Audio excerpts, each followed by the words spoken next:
ہماری خداوند یسوع کی انجیل مقدس مرکز کے مطابق اس کا 7واں باب 31 سے 37 آیات تک۔ ایک دن یسوع سور کے علاقے سے نکل کر سدون کی راہ سے جلیل کی جھیل کی طرف جاتے ہوئے دیکا پولس کے علاقے کے وسط میں آیا، اور لوگوں نے ایک بہرے حقری کو اس کے پاس لا کر اس کی منت کی کہ اپنا ہاتھ اس پر رکھے۔ وہ اس کو ہجوم میں سے الگ لے گیا اور اپنی انگلیاں اس کے کانوں میں ڈالی اور لاب لگا کر اس کی زبان چھوئی، اور آسمان کی طرف نظر کر کے آہ بھری اور اس سے کہا، افتح یعنی کھل جا، اور اسی دم اس کے کان کھل گئے اور اس کی زبان کی گرہ کھل گئی اور وہ صاف بولنے لگا۔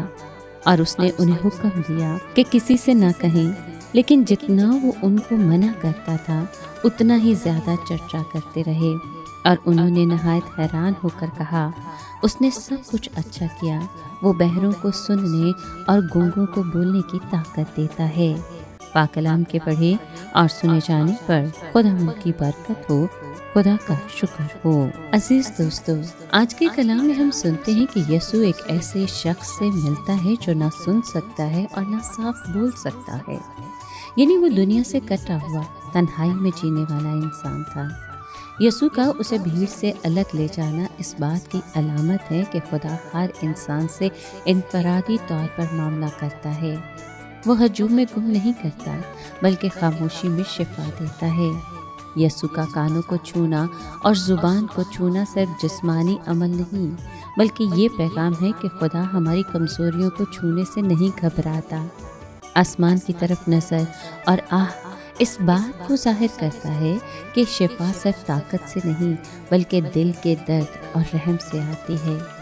افتح یعنی کھل جا صرف کانوں کے لیے نہیں تھا، بلکہ اس کی پوری زندگی کے لیے تھا جو بند ہو چکی تھی۔ جیسے ہی وہ شخص سننے اور بولنے کے قابل ہوا، وہ دوبارہ رشتوں، بات چیت اور زندگی کے بہاؤ میں شامل ہو گیا۔ یہ ہمیں یاد دلاتا ہے کہ خدا کی شفا انسان کو صرف صحت نہیں دیتی، بلکہ وقار، آواز اور مقام بھی واپس لوٹاتی ہے۔ لوگوں کا یہ کہنا کہ جو کچھ اس نے کیا سب اچھا کیا، اس سچ کو مضبوطی سے ظاہر کرتا ہے کہ خدا کا ہر کام بے مقصد یا بے وقت نہیں ہوتا۔ وہ جو کچھ بھی کرتا ہے صحیح وقت پر واضح مقصد کے ساتھ اور مکمل محبت میں کرتا ہے۔ یسوع کی قدرت صرف جسمانی بیماریوں تک محدود نہیں، وہ آج بھی ان دلوں کو شفا دیتا ہے جو سننے سے قاصر ہے، اور ان زبانوں کو کھولتا ہے جو خوف، دکھ یا خاموشی میں بند ہو چکی ہیں۔